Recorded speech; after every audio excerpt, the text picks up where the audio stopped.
خۆشەویستانی کورسات نیوز سڵاوتان لێبێ بە خۆشحاڵیەوە لەگەڵ هاوکارانم پانۆرامەیەم شەوتان پێشکەشەکەین.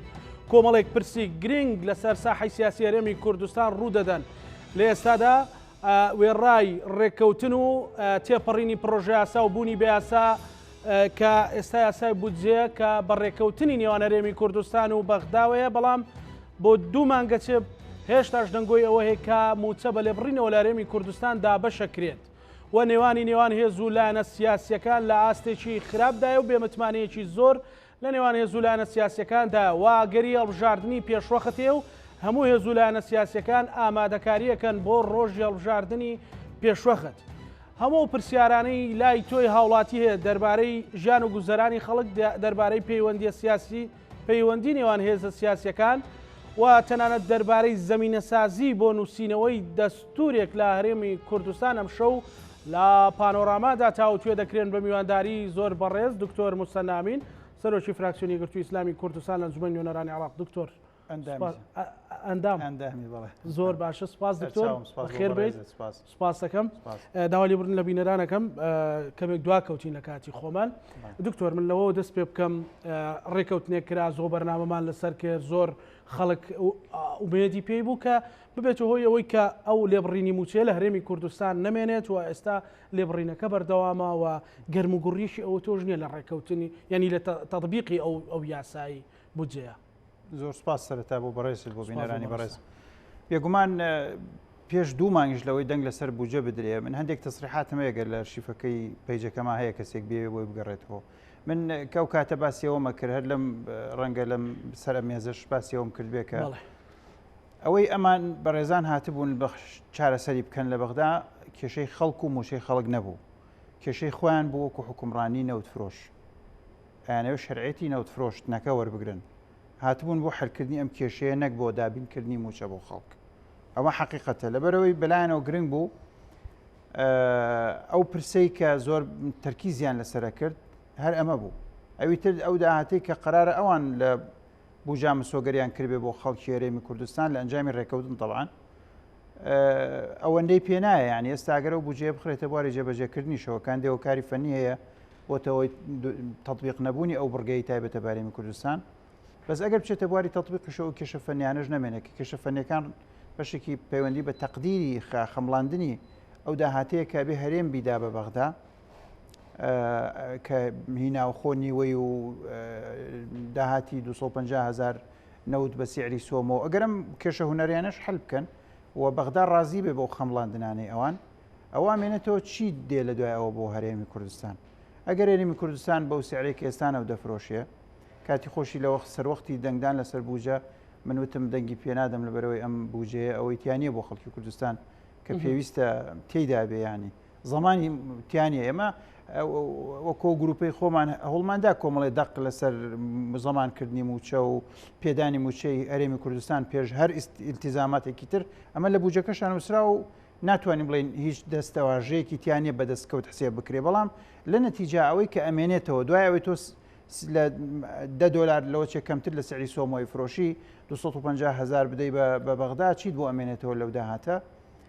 یا کە ئەو بۆت بنێرێ شتێکی وان نییە. ساڵانی تر هەبووە کە 450,000 500,000 عفۆن 500 ملیار 450 ملیار آخر جا 320 ملیار بۆ هەرێمی کوردستان هاتووە لە قانونی بوجە لە عێراقەوە بۆ هەرێم سەرباریەوە کە هەرێم خۆی نەوتی خۆی فرۆشتووە. ئێستا من تەوقعاتم وایە لەوە چێ کەمتریش لە 100 ملیار ئەگەر بێ دەگەرنێت و حکوومەتی اتحادی بەڕاستی ئامادە نییە بوجە بدا بە هەرێمی کوردستان وەک ساڵانی داهاتوو بەبێت دڵنیابوون لەوەی کە داهاتی هەرێم چۆنەوە چی لێ ئەکرێ، کە ئەمەش بەداخەوە نەک بۆ بەغدا ڕوون ناکرێتەوە، بۆ حیزبە سیاسیەکانی هەرێمیش ڕوون ناکرێتەوە. بوجەی هەرێم لە حزبێکی سیاسی بۆتان ڕوونە؟ ئێمە هەرگیز نەخێرنا، هیچ کەسێ بۆ ڕوون نییە. زۆر جار برادران کە یەکێتی کە شەریکی استراتیژی و بە حساب نیوەی حکوومەتن ئەوان ژەڵێن ئێمە زۆرێکیان لە ناوگامان لێ نییە. من قەناعەتم وایە دەستەبژێرێکی زۆر کەمی سنووردار لەوە چێ لە 51 دەستیان ناپەڕن لە کوردستانە ئاگایان لە مەسلەی داهاتی هەرێمی کوردستانە. ئەوی تر بە وەزیرە بەڕێزەکانیشەوە ئاگانە داهاتی هەرێم ئەوە ئەزانن پیانە وترێ، بەس ئەوە هەموو ڕاستیەکانە قەتعاً نەخێر. پاشان ئەو داهاتە هەرێمی کوردستان مامەڵی پێوەکە کە لە دوو حیزبی دەسڵاتدار مابێتەوە و لە کۆمپانیەکانیان مابێتەوە و لە کارە نایاسایەکانیان مابێتەوە کە ئەوەش زۆر کەمە. کەواتە کە بەو جۆرە بێ دوێنێ مەسەلەن نوێنەری نەتەوەی گرتوەکان بە زمانی کوردیش ڕستەیەکی وت دوایی وتی مەرج نییە قوارەی ئەو هەرێمە هەر بمێنێتەوە. جارێ ئەو قسەی ئەوان یاخود ئەو نوێنەرە قسەکەی گرنگە بۆ هەرێمی کوردستان یان نالای بەڕێزت بە کورتی قسەکەی گرنگە بۆ جەنابەت ینی بۆ هەرێمی کوردستان خوێندنەوەی ینی ئەمە پێویستی بە هەڵوەستانکردن ئەمە دەستەواژەیە کە دەیان جار خەڵکی دڵسۆز سیاسی دڵسۆز حیزب ئۆپۆزیسیۆنەکان بە دەسەڵاتی کوردستانیان وتووە کە ئەم هەرێمە هەتا سەر مەرجنیە بمێنێ هەموو هەرێمێک براکەم ئەمپراتۆرێتێک نەک دەوڵەتێکیش ئەمپراتۆرێت زۆر بوون لە تاریخا ڕۆمانی بیزنتی عوسمانی فڵانی نەماون لەبەر چی نەماون لەبەر زوڵم و نەعەدالەتی نەماون. ئێستا تۆ بە تەمابی دەوڵەتێک نامێنێ بەڵێ ئیمپراتۆرێتیش نامێنێ دەوڵەتیش نامێنێ هەرێمێکیش نامێنێ بە قەتعا ئەگەر نەی پارێزی بە عەدالەت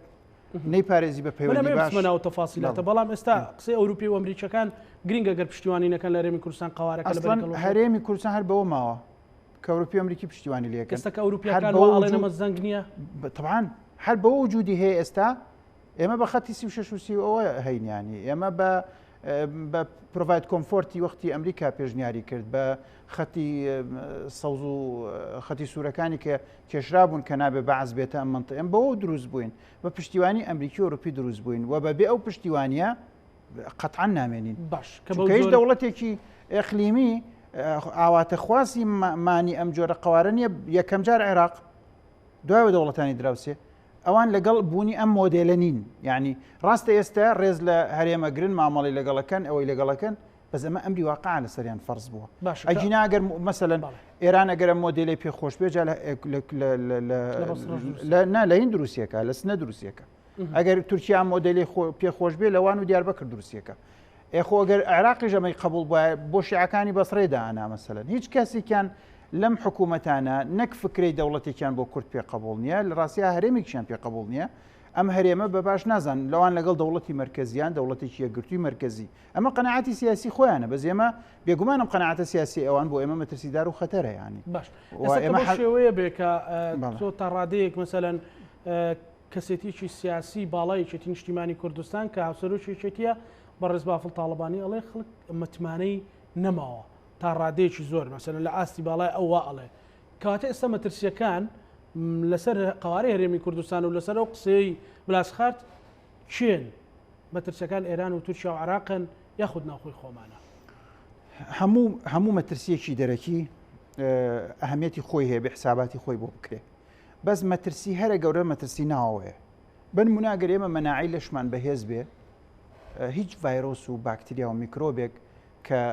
لە دەرەوە بێ لە دەستمانە بێ حتا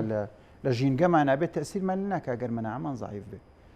بەحقۆت بێ ئەگەر زعیف بوو بچکۆلەترین میکرۆب و ڤایرۆس دەتوانێت بە شەریکی گەورەت بۆ بکوژێ.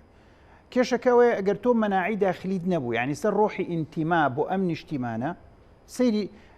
با هەر یەکێک لەو بەڕێزانەی کە محتەرزن لەسەرم قسانەی ئێبە دەستگایەکی بێلایانی سربەخۆ بێنن ڕاپرسیەک لە نێوان گەنجی 18 بۆ 35 ئەم وڵاتی ئێمە بکەن بزانە چ دەرەنجامێکی کارەساتباریان دەسەکەوێت لەوەی کە ڕۆحی ئینتیما بۆ ئەم هەرێمە نەماوە. من دڵنیام لەوەی هێرش بکرێتە سەر ئەم هەرێمە زۆربەی گەنج کە ئەتوانێت بەرگری بکە زۆربەی گەنجی ئەم هەرێمە بەرگری ناکە. هۆکارەکەشی چییە؟ ئەڵێم هەرێمە خۆ هەرێمی من نیە بەرگری لێ بکەم ئەمە هەرێمی دوو حیزبە قۆڕخیان کردووە هەموو توانەکان بۆ ئەوانە بۆ کۆمپانیەکانی ئەوانە بۆ کوڕکچی ئەوانە کوڕکچێکی ئەوان ئێستا بە شەو ڕۆژە تەعینە بێ کوڕکچی فەقیر و ئەو هەموو دەرچووە یەکەمەکانی زانکۆش بالێ بۆ خۆیان بۆستن خۆ ئەگەر واستەیەکیان نەبێت لە ڕێیەکێ لەو دوو حیزبە و لە دەسەڵاتدارەکە گەورەکانی ژۆن نەک ئینتیمایەکی عادی قەت تەعین نابێ لەم هەرێمە لە پراوێزێکی زۆر زەعیفا بێ ها لێوانە ئەو دوو حیزبەش تەعینە بێ من دایان هاوڕێ ئاخرەڵێمە بێ لە سەرەوە یعنی دەستێکی سەرەوە دەستی تێبخا بە شەو ڕۆژە تەعینە بێ بەڵام ئەوە نەبێ خەڵگە بێ لە سەرا بۆستێ و سەرشەر نی ئەسڵم یعنی خەڵ ئەوە دەرچووی دە ئەمڕۆ قوتابێکی من کە لە 2014 من زان کۆم بەجێهێشتووە ئەمڕۆ قوتابێکم کە چەندین ساڵە تەواوی کردووە لێ پرسمەڵم تەعین بڵنەوەلاش تەعین کە دکتۆر لەکوێ تەعین ببم یعنی بەداخەوە مەستمەوەیە هەرەوە نیە ینی نەعەدالەتی خۆسە تەعینات شەرت نییە خۆ نابێ هەموو کەس تەعین بێ لە حکوومەت تۆ بێ دەرفەتی کار بخڵقێنی یعنی گەنجێک کە ڕۆشتە بازار ئیشی دەستکەوێ شعور بە هاو نیشتیمانی بوون بکە ئەو هەموو بازار دەرفەتی کار بەچی دروست دەبێت تۆ ناتوانانی لە حکوومەت خەڵک تعینکەی ڕێگە بەکردی تایبەتیش بکە بەس من تەحەداکەم لە هەردوو زۆن کۆمپانیایەک هەبێ بچکۆلەترین پرۆژە دروست بکە یەکێ لەم دوو حیزب خۆی نەکا بە شەریکی نیوەی تەحەداکەم بتوانێت هەنگاوی بڕاتە پێش ئەو مۆزوعە بۆ دێ بۆ باشە ئێستا کێشەکە واقعیان لەو جملەی نوێنەری نەتەوەی گرتوەکان بڕوانین وە خوێندنەوەی بۆ بکەین ئەبێت چی بکەین بۆی کە ئەو پێمانەڵێ ئەڵێ زمانی مانەوەی ئەو قوارەی و هەرێمە نامێنێت ینی زمانەت نییە والله خۆمان بینیمان یعنی چۆن سەدام بەو هەموو توانایە کە ئێمە لە تەمەنێکا بووین باش سەدامان بیردێ و یعنی کەسێک لە باوکو برای خۆیان دێجارە ترسا لە لەبەر سەدام لە ناوناخی هەموو کەسێکە ترسێک و ڕۆعبێکی چاند بوو ئەو هەموو هێز سەربازی هەبوو 8 ساڵ لەگەڵ ئێرانە شەڕی کرد هەرما پشتیوانێکی بەربڵاوی هەبوو هێزێکی جەماوەری بە هێزی هەبوو چەکدار و ئەمن چی لێ هات سەدام مبارەک چی لێ هات مەسەلەن قەزافی 40 ساڵ حکومی کرد چی لێ هات دەوران بۆ کەس نامێنێ ئەبێ ئەم دەسڵاتدارە بە ڕێزانەی ئێمە لەم عیبرەتە تێبگەن دەسڵات بۆ هیچ کەسێ نامێنێ نەک هەرێم نامێنێ دەوڵەت نامێنێ ئەمپراتۆریەت نامێنێ ئللا بەوە نەبێت کە تۆ بیپارێزی بەچی پارێزی یەکەم بەوەی عەدالەت و یەکسانی و ڕۆحی ئینتیما لە ناو خەڵکا بچێنی کە هەموو هاوڵاتیەک شعور بکە کە خەڵکی ئەم وڵاتەیە میوانێکی ڕەزا قورس نییە نهاو نیشتیمانیە مافی یەکسانە احترام لە کەرامەتی بژیرێ ئێستا پیرۆزیەکانی ئەم وڵاتە هەمووی لەژێر پرسیاری گەوران یعنی نەدەسڵاتی تەنفیزی وەک خۆیەتی نە پەرلەمان ئەتوانێت هیچ ڕۆڵێکی شایانی باز ببینێ ئەمان هەموو خەڵک بێ ئومێدەکە وای لە خەڵک کردووە جاران لە 190 لێچۆ لێکم انتخاباتە لە 190 خەڵک بەشداری کرد بێ 95 خەڵکیش بەشداری کرد بێ ئێستا بەشداری لە انتخاباتە لە 130 و 25 و 40 لەوانە تێناپەڕێ ئەمانە هەمووی کاریگەریان هەیە لەسەر لەرزاندنی پا بەهێزەکانی و طبعاً بێگومان یعنی ئێستا بڕوا بکە خەڵکێکی زۆر هەیە کە من قەت لەگەڵ ئەوە نیم چکە ئەوە بەشێکیشی پەیوەندی بەوە هەیە کە خەڵک کە بێ ئومێد بووکە کە خۆی کوژێ ئەو گەنجە نەچوو خۆی سووتان خەڵکە بێ ئومێد بوو خۆی کوژێ چ جایەوەی هەرێم بڕوخێنێ کورە خۆی کوژێ خۆی هەر شخصی خۆی کوژێ خۆی سووتێنێ ئاگر بەریاتە خۆی کە میلەت بێ ئومێد بوو یعنی ئاگر لە خۆبەردانی جەماعیش هەیە کاتێک کە خۆمەڵی خەڵک ئاوا میلەتێک بێ ئومێد دەبێت لە هەموو دەسڵاتدارەکانی بێ ئومێد دەبێت لە خەونەکانی دکتۆر لەبەرەوەی بەڕێستان لە دەرەوەی دەسەڵاتی حکومڕانی هەرێمی کوردستانن ئەو بۆ چوونانەت هەیە یاخود نابخوا ئەمە قەت بە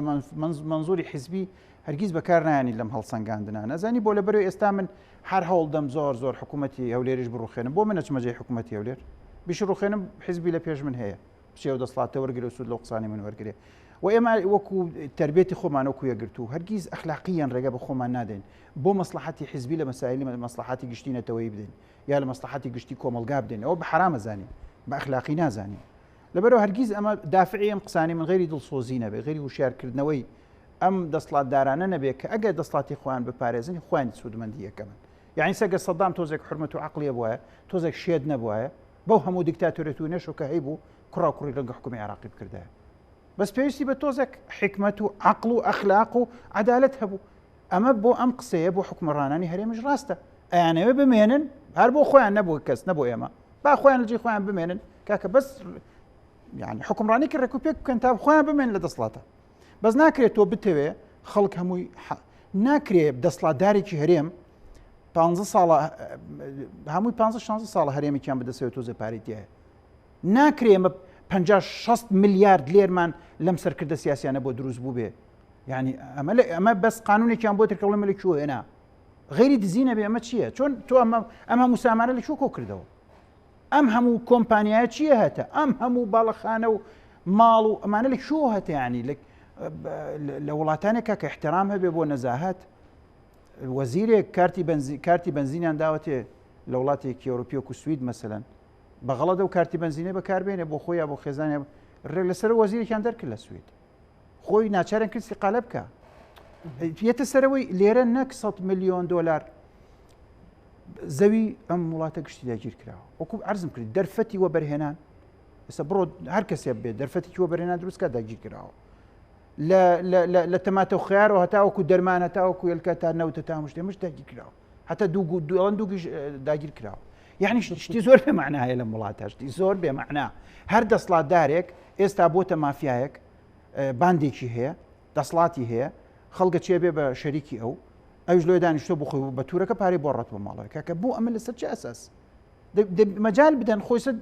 ئەم دەسڵاتدارانەی هەرێم دەیان مەزدەری بەبێەوەی کەرتی تایبەتیژی زعاچکەن دەیان مەزدەری پارەیان هەیە وەلام وڵاتێکیشا بە ڕێژەیەگەر گەندەڵی هەیە قەی ناکە ئەمە لە باسی ڕۆژڵاتی ناوەڕاستەکەین بەڵام خاتریشیانەگرین کاکە خاتریشیانەگرین لێشیان ناپرسینەوە هەموو داهاتە بەس دەرفەتێ جێ بێڵن بۆ خەڵک بۆی خەڵک پەیوەندی نێوان هێزولانە سیاسەکان چۆنە مەسەلەن ئەگەر مەترسێکی لە پڕ دروست بوو مەسەلەن بلاس خارت لە خۆیەوە ئەم قسەیە ناکە ئەمریکیەکان لە ژوورە تاریکەکان ئەمە ناڵێن یان ئەوانەی کە هاتوو لەگەڵ گۆڕانکاری لەم ناوچەیە بەڕێوەیە بێ حکوومەت و خەڵکیێرم بۆی حاضر بن گۆڕانکاری بەڕێوەیە یەکگرتووی ئیسلام پەیوەندی لەگەڵ هێزولانە سیاسەکان چۆنە تا چەند موافقە لەگەڵ ئەو جۆرە سیستەم و بەڕێوەبردنە ئێمە هیچ موافقنین لەگەڵم سیستەم بەڕێوەبردنە ئەی لە بەیانە من ڕخنە لە چیەگرم ئەوەی کە توانێ ئەم وڵاتە چارەسەر بکە وەکوتم تەوبەیە تەوبە بکەن مراجعەی نفسی خۆیان بکەن تەوبەژەوەی واز لەم پەشیمان چی ئەو پایانە بەهێزەکە و گۆڕانکاریانی بەڕێز دەڵی کە ئەوەی خەڵکو و حکوومەت خۆی بۆ ئامادەکە هێزە سیاسەکان خۆی بۆ ئامادەکەن کامەیە ئەرزم کردی بە بەهێزکردنی ناوخۆ بە تەوبەکردن بە وازێنان لەم هەموو گەندەڵی و خراپەکاریە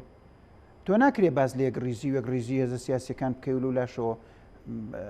هەلێسەوە ئامادەی هەموو دەرفەتەکان بۆ خۆت قۆڕخ بکەیت ئامادە نیت بە نمونە بە وەرەقە و قەڵەم داهاتی وڵاتە بخەیتە بەردەست پەرلەمانی وڵات ئامادە نیت ئەو هەموو سەرفەی کە خۆت ئەڵێ گەندەڵیە ینی لە بەرپرسەکان بپرسە خۆی ئەڵێ ئەوە گەندەڵیە دەی بۆ نایبڕی دەی بۆ چارەسەری ناکەی ئەمە هەتا کەی 20 ساڵە ئێوە ئەم قسە ناکەن یعنی کاتێ بڕوا بکە بڕۆ لای هەندێک لەو بەرپرسانە بەقەی ئۆپۆزیسیۆنێک بەقەی ڕاگەاندکارێکی ڕخنەگر ڕخنە هەیە لەم هەرێمە کەس نازانی چێ بەرپرسە بدۆ حیزب بەرپرسە چاکی کە نەم وڵاتە تۆزێک برن بەڕێوە دەرفەتێ بێڵنەوە بۆ خەڵک هەناسێ بدەن بە خەڵک ئەو هەموو توانایی لەناو ئەم وڵاتە هەیە بیدەنەوە بە خەڵک معاشی خەڵک بۆ بڕن لە 28 دلارایەوە معاشی خەڵکتان بڕیەوە لە 30 دلار سعری نەوت 70 دلار سعری نەوت عیبەت ینی معاشی خەڵک بۆ بڕن خۆی سەگەر معاشی خەڵک ئەسڵ عێراق بڕیوێتی لە جیاتی هەمووتان سعری دیناری عێراقی ئێستا لە 120 ڕۆیشتووە لە پێش 2 مانگ لە ئێستا 120 ڕۆیوە ئەوە قازانجەکە شێتێتەوە بۆ ئەی بۆ دەسڵاتدارانە ڕاتەوەی بۆ حکوومەت دەڕاتەوە بۆ دارایی حکوومەت دەڕاتەوە ینی حکوومەت ئێستا بە 70 فرۆشێ دلار بە 120 بۆ ئێستا بە چەنە بە 149 ئەمڕۆ 49 ینی تۆ بڵێ 150 ئەبێت دوور چەند ڕۆژی تێ بێتە 150 دوای ئەوە ئەم فەرقی سیعرە ناچێتەوە خەزێنەی دەوڵەت ئەم ئەسەرەکەی کووە ئەو لەوێ لە 120 لە هەموو عێراق بڕیوە چونکە قیمەی شیرایی عملەی عێراقی توانای کڕینی عملەی عێراقی دابەزاندووە تۆش لێرە لە 120 بڕیوە یان تۆی سە لە 100 کەمتر لە 60 بە خەڵک کەمتر لە 160 بە خەڵک لەولا شۆش کەلوپەل گران بووە لەولا شۆشت گران بووە یعنی ئەمە خنکاندنی خەڵکە سێجار ئەمە بۆ ڕێگەی پێدەن ئەتوانن چارەسەریکەن لانی کەم ئێستا داهاتان زۆرە حکوومەتی عێراقیش خۆی لە 120 هەر بۆ لێکردوونەتەوە لە موچە دەفەرموو موچەکە تەبیعی ڕێکوپێک لەوت خۆیان بدەن ئەمە لانی کەمی چاوەڕوانیەکانی خەڵکی موچە خۆرە کە موچە خۆر تەبەن وەزعی باش بوو بازاڕیش وەزعی باشە بێ و ئەمە تۆزێک ئومێدایەتەوە بە خەڵک کە سیاسەتێکەیە لەم هەرێمان ڕێز لە مافەکانی خەڵک ئەگرێ خاڵێکی ترەوەی کێشەی خەڵکەوەی ئێستا ئەم پارەیە کە نادرێ بە خەڵک بۆ کوێ ئەڕوە ئایا حکوومەت خاوەنی احتیاطی نەقدە شوێن بانکێکمان هەیە ئێمە ئێستا عێراق بە مەکشوفی ئەڵێ ئەوەنە ملیار دلار احتیاطی زێڕمان هەیە ئەوەنە ملیار دلار کاشی دلارمان هەیە بەیاناتی بەنکی مرکزی مەکشوفە کاتێ فائزێکی ژەبێ ئەچێ بۆ ئەوێ باشە لە هەرێمی کوردستان ئەچێ بۆ کوێ باشە من ڕازی میسە نوێ موچەی خەڵک ببڕە بڵێ هەڵێگرم بۆ ڕۆژی ڕەش بەس لە کوێ هەڵیەگری وە کامەیە ئەمە چەندین ئەمە 20 ساڵەت تو حکومڕانیەکەی 100 میلیۆن دلاری لە شوێنەکە هەڵگرتووە بۆ خەڵک بەڵام بەهین بە شەفافی بە وازحی و وەک دەوڵەت هەڵیگری نەک بڵێ هەمووی هەڵگیراوە تەمە لە گیرفانی خۆیان هەڵگیراوە بۆ خەڵکیشتان هەڵگرتووە بانکێکەیە داهاتی خەڵکی تیاابێ حتا ئەم دۆلارانەی کە سەردەمێکی ئێستا گۆڕێتەوە لەکوێی گۆڕنەوە لە بانکەکانی لەسەر ئەمە پەیوەندی بە خودی ژیانی خەڵکەوە لەسەر پرسی ئازادی و ئازادی ڕادبوون ڕەنگە وەفتە بیانەکان ئێوەش ببیننەوە حزبی سیاسی ئێمە لەسەر گیراوەکانی بادینان بە نمونە یعنی کە من باسیەکەم تەبعانەوە هەموو قەزیەک نییە بەڵام ئەو قەزەیەکی زۆر گرنگە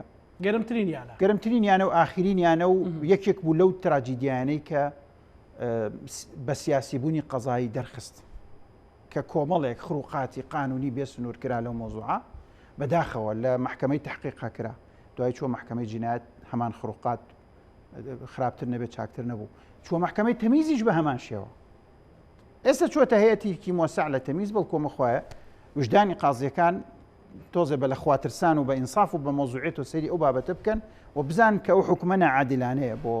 بۆ ئەو بەڕێزانە بەدەر لە ئەوەی ئەوان هەرچی ببنیانی بەس ئەم حکومە نەعادلانە. دکتۆر بیانەکان چی بێوەڵێن مەسەڵەن ناڕازین طبعا ناڕازین یعنی لە هەمووی مەترسیدارتر ئەوەی کە لەم ئاخرا کرا ئەوەی قەزای کوردستان ئەمریکا و ئەڵمانیا وەکو دوو دەوڵەتی تێکدەری کوردستان وەسفەکە کە پارە دەن و لیقاعاتەکەن کۆبوونەوەکەن لەگەڵ چالاکەوانەکان بۆ تێکدانی کوردستان چونکە لە حیسیاتی حکومەکە باسی ئەوە کراوە دەسەنە تۆ لە حزبێک بەڕێستان لە حزبێکی ئۆپۆزیسیۆنن هەرگیز مەسەلا ئەگەرەوە ڕووبدا هیچ جار بینیوتن مەسەلەن نوێنەری ئەمریکا ئەڵمانیا فەڕەنسا بەڵێ بە تایبەت من لە لجنەی علاقاتی خارجیم بەردەوام و بەرپرسە ئەوروپی و ئەمریکانە گرفتێکی تایە بینینە گرفتی چییە و کۆ خەڵق بنوکتەیەوە گرفتی چی ئەوەنی قەزاڵێ گرفتی تایە قەزان ناسانم خۆ مشکلەکە ئەمەیەکێکە لە کارەساتەکان قەزا وەختێ تەجریمی فعلێگەکە من بە ئارەزوو و ئەو بە ئارەزوو قەزا بە ئارەزوو تەجریم ناکە بێ لا جەریمەتە ئیلا بنەس ئەمە سادەترین قاعدەی قانونیە کە بێ هەموو قازیەکەی زانێ کوان نەسێکە تەجریمی ئەوە بکات تۆ بچی لەگەڵ قۆنسڵێک کۆ ببیتەوە یا سەردانی سەفارەت هێ بکەیت بۆ ئەم سەفارەتە سەفارەتی دوژمنە ئەگەر تۆ ئەم دەوڵەتەوە تەصنیف کردو بە دوژمن نابێ سەفارەتەکەی قبولکەی و ئەگەر سەفارەتەکەیشی لێرە بوو لەبەر هەر سەبەبێک ئەبێ بلۆک کرابێ و خەڵکێک چوەوێت دیار بێەوە تاوانە تۆ لەگەڵ دەوڵەتێکا پەیوەندەکەی کە دوژمنە بەس خۆمانە دوژمنی نەمانە دۆسن ئەسڵەن ئەمانە هەرێمی کوردستانیان دروست کردەوەی پارێزم بۆ برادرانە پیان وایە بە تاپڕون بڕەوەکانی ئەوانە هەرێمی کوردستانە دروست بووە بۆ ئێمە تا 50 ساڵی تریش نەک ئێستا تا 50 ساڵی تریش بە غەڵەتەکەی سەدام نەبێت کە چووە کوێیت و بە بڕیارە نێودەوڵەتیەکان نەبووایە بە قوربانی هەڵەبجە و ئەنفال نەبووایە کە ژوژدانی نێودەوڵەتی جوڵان و بەرژەوەندێکی نێودەوڵەتیش هاوتەری بوو لەگەڵی ئەم هەرێمەی دروست کرد بۆ برادران هەموو خەباتی شە بە خەبات شاخ لەگەڵ ڕێز و حرمەتم بۆ خەباتی شاخ و خوێنێر بە ڕێزێکەیستا لە بەرخاکی کوردستان ڕژاوە بۆ ئەو خەباتە ئەمەی دروست کردووە بەڵام ئەوش بەشێک ڕۆڵی نا ئەو خەباتە لە جێی خۆیەتی چۆن هەڵیە سنجێنی طبعا بە چاکی و بە خراپیەکانیشەوە بە شەهیدە بە ڕێزەکان و بە قوربانیدانی خەڵکی بوێر و بە جورئەت و بە مەلەفی فایلدارەکانیشەوە ئەوە مەلەفێکە بیخە ئەولاوە بەس ئەوەی ئەم هەرێمەی دروست کردووە خوێن بەخشین و قوربانیدانی ئەو بەڕێزانە نییە بڕیارێکی نێودەوڵەتی ئەوەشی پاراستوێتی ئێستا جنگاوەری هێزی پێشمەرگە نییە هێزی پێشمەرگە هێزی پێشمەرگە لە داعش توانێت تۆ بپارێزە و قوربانی بداتوانێت لە کۆمەڵە تیرۆریست بتپارێزێ ناتوانێت لە دەوڵەتە زلهێزەکانی ناوچە بتپارێزێ توانای عسکەری پێشمەرگە لەوان نییە یعنی ئێمە هەموو کەزەی زانێ ئێستا عێراق گەر بە تۆپ و تانک و تیارە پەلا ئێمە توانیمان کەرکوب بپارێزین ناتوانین یعنی ئێمە حقیقەتێکە ئێمە ناتوانین ئەتوانین قوربانی بین ئەتوانین شەهید بدەین ئەتوانین مەقاومەت بکەین ئەو ئێستا وەستێنراوە تا پێشمەرگە لە سەحێلا وەستاندی بۆ ئەو ڕۆحی قوربانیدانەی ئەو ڕۆحی قوربانیدانەی ئێستا لە غەزا هەیە لە هەزارەیەکیشی لە هەرێمی کوردستانە هەیە نییە بۆ نییە نه لەو خەڵکێکە لەوێ ڕیسالی هەیە شەهید درا پێشمەرگە شەهید نییە بەداخەوە من ئەڵێم کە نییە من ناڵێم پێم وابێ مەتحی خەڵکەم و زەمیلەتەکەی خۆم بکەم ئەڵێم خۆزگای هەزارەوەنە لێرە هەبوایە بەس نییە زانی بۆ نییە من پاسم کرد کاکە خەڵک بێئومێد بووە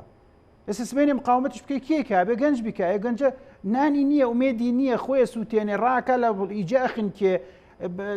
بە سەدان هزار گەنجی وڵاتی بەجێشتەوە ئەوشی کە بەجێنێشتوە خۆی خواتەوە من یەک مانگە خەریکی بەردانی سێ گەنجم لە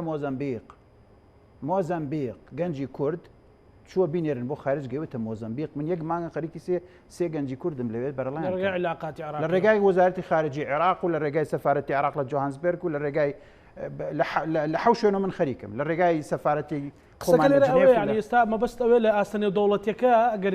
وڵاتێکی زلهێز بێ جنا پێشمەرگە و خەڵکی کوردستانیش مەسەلەن دوهەمینیان دوو ڕۆژ پێش دەژن بوو پێشمەرگەیەک لە مەنتیقەی کفری شەهید بوو ئەوەی گەنجە و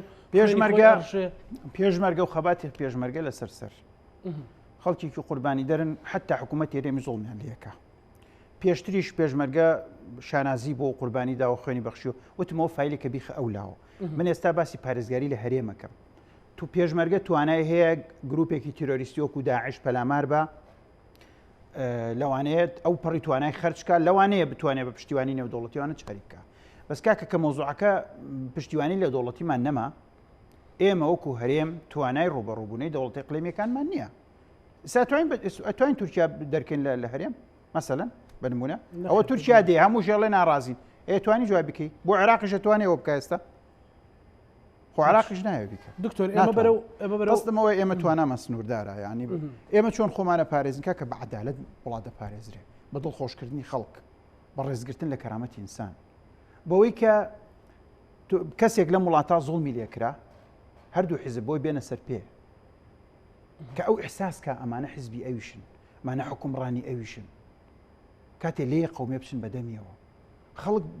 حکومڕانی و حکوومەت بەمە لە دڵی خەڵکا شیرینە بێ خەڵک لێ ئەمانە هیچی نییە لە ئێستا لەرێمی کوردستان کە بە سادەترین خزمەتگوزاری 20 ساڵ ئێمە توانیمانە مشکلکارە بە بۆ خەڵک حەڵکەین 20 ساڵە توانیمانە پەروەردەیان چی لێ کردووە تەندروستیان چی لێ کردووە باش تەندروستی وێرانە ئێستا بۆ لە بەریم خەستخانی تایبەت دروستەکرێ بێ بزنسەکە بچێ بۆ ئەوێ پەروەردەیان تەدمیر کردووە بەڵام لەو لاوە هەر ڕۆژێک مەسەلەن بزنسێک بۆ ئەو مۆزوع پیا بێ بە بێ مەعایر زۆر جار بەداخەو کۆمەکێکە لە خەمەکانی من شخصیان کە بینم هەر وڵاتێ پەروەردەی تێک چوو هیچ مستەقبلێکی نییە بەرەو انتخاباتی پێشوەختە ڕۆژ زمینە سازی هەرێم و عراق و تەنانەت دیقلیمیشی ئەوێ و هەڵبژارنە پێشوەختە دیان تەسەوڕی تۆ وایە بەڕێستان کە بکرێت لە کاتی خۆیان ئەگەر حینمان بوێ یعنی انتخاباتێکمان بمێ بە مەعایری دیموکراسی میهەنی نەخێر عێراق ئامادە نییە بۆ هەڵبژاردن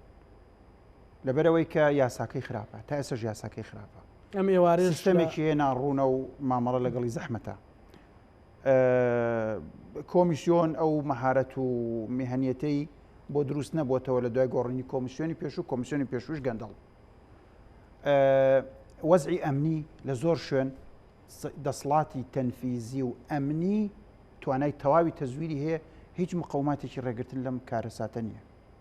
ئومێدی بەشداری خەڵک کە یەکێک لە پرۆسەی ئەسڵی زیینۆکردنەوەی پرۆسی دیموکراسی هەڵبژاردن بەشداری خەڵکە هەتا ئێستش قەناعەت بۆ بەشداری خەڵک نییە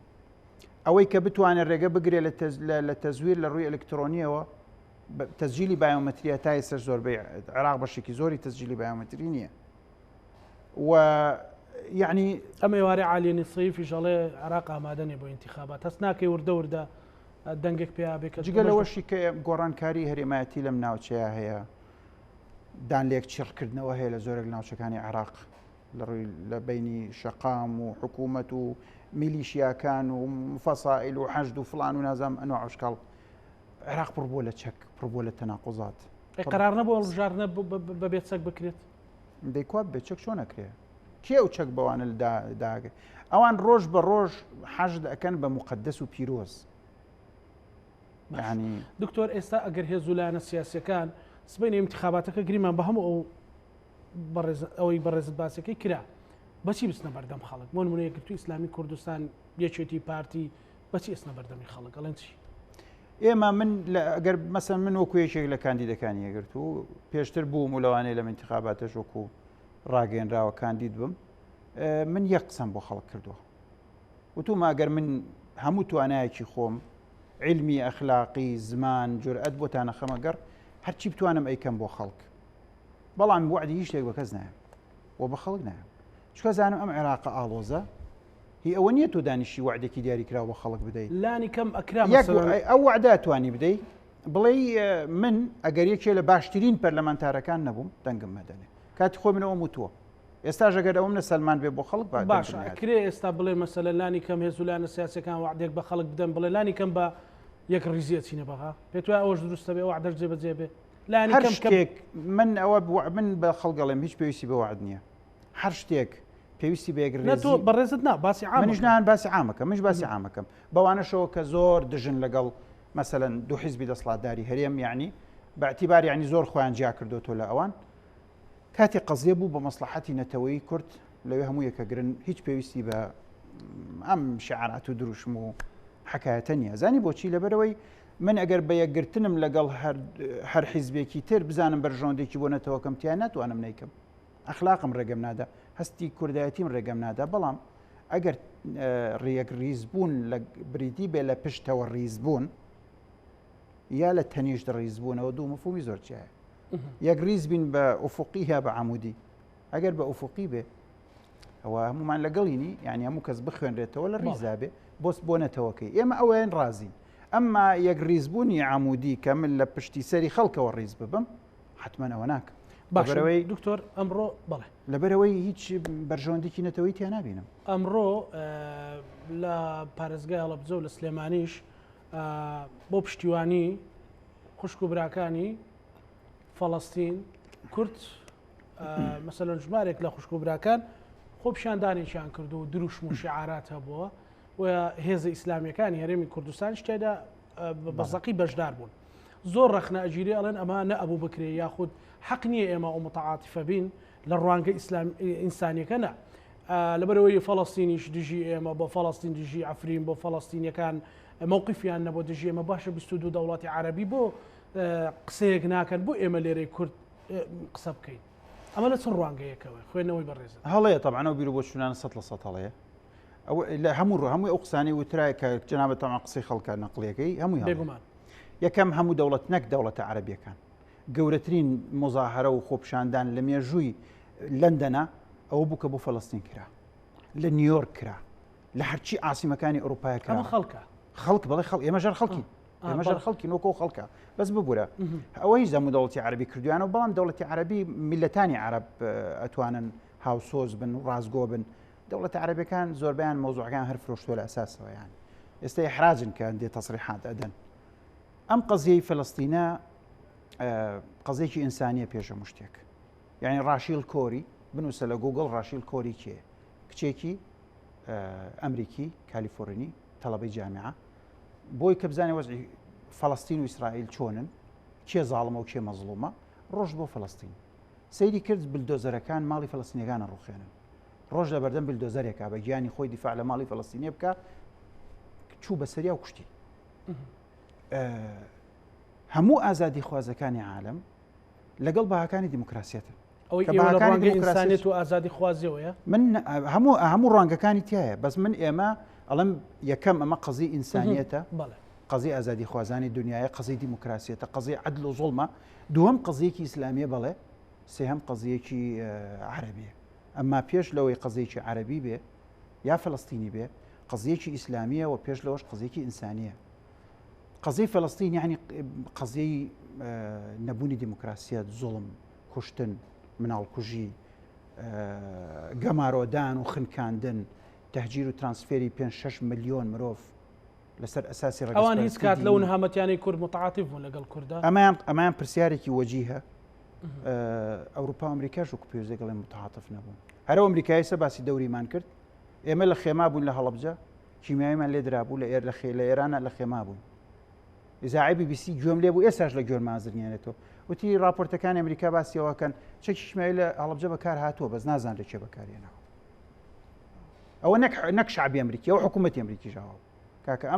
ئەم نیفاقەی لە سیاسەتی دەولیە هەیە ئێمەی کورد و فەڵەستینی هەموو کەس لێ زەرمەند بووە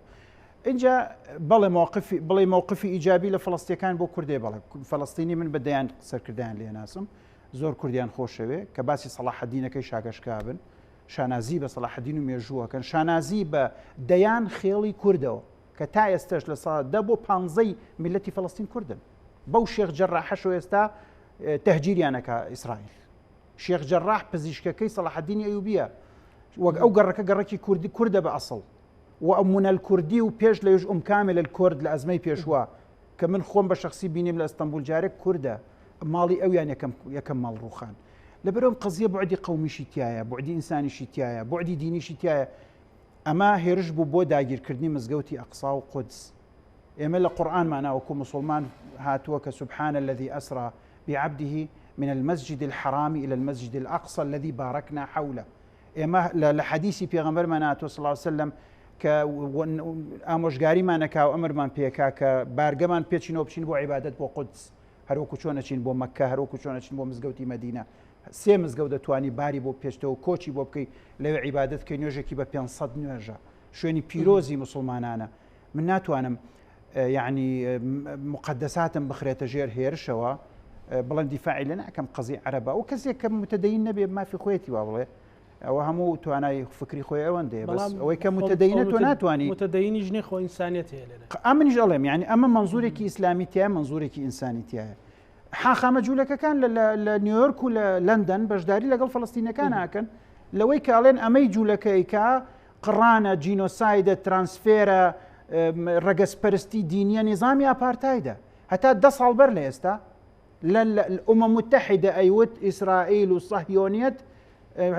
حركت وبزوتنويكي الرقص برستية ونظامك يوكو أبارتايدي جنوب أفريقيا ويا كان يصوم مانديلا جي دكتور بيبسينو بهرمي كردستان الله دو فلسطينيا كانوا هرمي كردستان لبرنا كوشينا أخويان ولبر بيسروا برينا أخويان هر أول صار النسيانة به طبيعية بس من بسر هالوستي فلسطينيا كان يشتكي عرسكم من خوم لو كونغري كباسي قضية كردي مكرت خالد مشعل لي بيبو و لە پێیجەکەی خۆشم قسەکانیم دابەزاندووە پێشتری سپێدە بە سوپاسەوە تەرجمەیان کردبوو وتی لەو مؤتەمەراکە لە تورکیا کرا و چەند هەستیارن ئەوان بە قەزیەی کورد و بە مەسائلانە بە سەراحەت و لوغەیەکی عەرەبی فەسیح وازە وتی قەزیەی میلەتی کورد قەزیەی میلەتێکی مەزڵومە ئەبێ چارەسەر بکرێ نەسیحەتی من ئەوەیە ئەم زۆرینە عەرەبی و تورکی و فارسیانە خۆیان دەست پێشخەری بکەن بۆ چارەسەری ئەم قەزیە عادلە پێش لەوەی ناچار بکرێن کە ئەو کێشەیە چارەسەرکەن ئەمە خالد مشعل قسە لەمە ڕوونی زیاترە کرێ بۆ کورد من 20 ساڵ بەر لە ئێستا موسا ئەبو مەرزوقم بینی لە سوودان 20 ساڵ کە من لێو کاتە خەریکی ماجستێر دکتۆرا بووم خوێن لەوێ لە کۆنگرەیەکا بینیم پرسیاری لە من کردوتی ئێوە لەگەڵ یەکێتی خاکی عێراقن یا لەگەڵ سەربەخۆی کوردستانن وتم وەڵایەمە لەگەڵ سەربەخۆی کوردستانی ئەگەر ڕاستەوێ وەکو میلەتێک تەنها میلەتێک لەم مەنتیقەیە دەوڵەتی نیەمە لەگەڵ دەوڵەتی کوردستانین هیچ هەستیارێکی پیشان نازانی چی بە منوت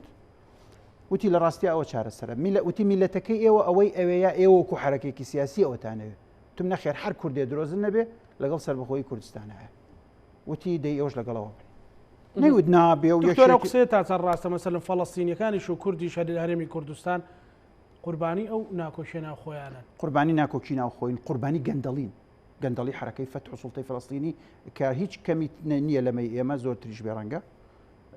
قوربانی ناکۆشین قوربانی ئایدۆلۆژیا پەرستی و حیزبین بەڵام قەزی فەڵەستین لەوەش گەورەترە ینی قوربانی سیاسەتی نێودەوڵەتیەکە کە ئەم جوولەکانە کە لای ئێمە جوولەکە وەکو ئینسان وەکو ئەهلی کتاب بەڕێزە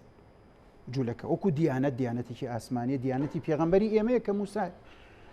ئێمە کێشەمان لەگەڵ زایۆنیستە کێشەمان لەگەڵ داگیرکەرە معقول نییە من لە سەرگەڕان و پەلکانە دژ بم بە تعریب لەوێ دژ نەبم بە تعریب بە تەهجیر و داگیرکردنی ئەوان بۆ خاکی فەڵەستینیەکان ناکرێم دەبڵ ستانداردە ئەخلاقی نییە من داواکەم لە ڕۆشنبیرەکانی کوردەوانی کاوا بیرەکەنەوە لە سیاسەکانی کورد کاوا بیرەکەنەوە ئەڵێم لانی کەمی ئەخلاق و مرۆڤ بوون بۆ کورد بێڵنەوە کورد مەکەنە مرۆڤێکی بێهەست لە بەرچاویان مناڵ بکوژرێ بە ساڕوخ هەنجن بکرێ عائلەیەکی تەواو باڵەخانەی گەورە بڕخێنێ بەسەر خەڵکە لانی کەمی هەست لە ناو میلەتی کووردا بیڵن کورد مەکەن بە شۆڤێنی من شانازیەکەم بەوەی کورد پەروەر و نەتەوەیی بم وەوایشم شانازیشی پێوەکەم بۆ نەتەوەکەی خۆم بەس من شۆڤێنی نیم و گەورەترین و ناشرینترین قێزەونی ئەخلاقی شۆڤێنێت تۆ نابێ ڕق لە تورک و فارس و عەرەب بێ ئەبێ ڕق لە زوڵم بێ ڕق لە گەندەڵی بێ ڕق لە دوژمنکاری بێ ئەبێ ڕق لە جینۆساید بێ ڕق لە ترانسفێر بێ ڕق لەم بەدبەختیانە بە کەس ئیسرائیلێکا بە دژی فەڵەستین زۆر باشە دکتۆر من 7 ساڵە لە ئەعلامم